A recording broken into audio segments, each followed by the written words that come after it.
Voici une compile d'Italiens. Dans l'actu, j'ai vu que tu avais sélectionné en numéro 1 une info italienne qui a fait le tour d'Italie tout au long de l'été avec une photo exceptionnelle. Je sais pas si on peut la mettre sur les réseaux, mais bon. On va voir, on peut la mettre sur les réseaux celle-ci là. Je suis pas sûr. Pas sûr. Faut pas qu'on se fasse supprimer nos comptes quoi. Ah, elle a tourné partout. Bon voilà, on en reparle tout de suite. Voici donc en story éventuellement. Le classement. C'est pareil. Le troisième pour démarrer, c'est l'heure de la compile d'ailleurs. La compile du morning de Diffoul sur Skyrock. Avant le numéro 1, on fait le troisième et le deuxième. Le troisième, c'est avec toi et c'est à Rome que ça s'est passé en Italie. Numéro 3. Une mère de famille a voulu punir sa fille, Marie, parce qu'elle avait ramené une mauvaise note en latin. Alors, comment elle l'a puni? Déjà, c'est pas souvent que ça arrive, faut le savoir. Hein. C'est une fille de 16 ans qui travaille très très bien à l'école. Donc cette mauvaise note était une exception. Donc sa maman qui a 40 ans a voulu donc la punir et la laisser sur le bord de la route et même sur le bord du périph'. Bonne idée de punition. J'aurais pas trouvé de toute façon. Sur le bord du périph'. Hein, plus, la durée de vie sur le bord du périph', c'est quoi? C'est 7 c'est 20 minutes je crois. C'est 20 minutes. C'est pas beaucoup.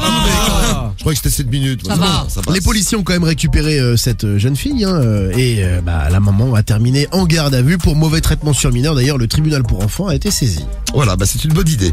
À la place numéro 2. Numéro 2. Ah, c'est pas de chance. Aussi, pas de chance pour un enfant. Décidément, les Italiens ont eu des problèmes avec les enfants cet été. C'est à Bari que ça s'est passé. Bari, dans les Pouilles, dans le sud de l'Italie. C'est dans le talon de la botte, Bari. C'est une grand-mère qui s'est trompée. Une grand-mère qui devait pas avoir toutes ses facultés, puisqu'elle était un petit peu avinée. Elle avait bu du vin blanc. Et elle s'est trompée parce qu'elle a pris le vin blanc, elle l'a versé dans le biberon du bébé. Le bébé âgé de 4 mois, elle a fait boire le biberon au bébé. Ça le calme. Mesquine. Ah Cariole trouve ça tout à fait normal. Bon, le bébé évidemment c'était très très limite pour lui. Ah mince. Ah oui, c'était très limite pour lui, mais il a été pris en charge rapidement par les soins intensifs à l'hôpital. Il a été sauvé. L'erreur de la grand-mère s'explique par le fait qu'elle a toujours eu l'habitude de conserver des liquides, eau ou alcool dans des bouteilles. Bon, elle s'est trompée de bouteille, c'est un peu con. Ah oui, c'est un peu con, ouais. Mais tout est bien qui finit bien, puis elle était un peu un peu pompette. Voilà. Ah ouais. Une fois de plus, on lutte contre l'alcool sur Skyrock.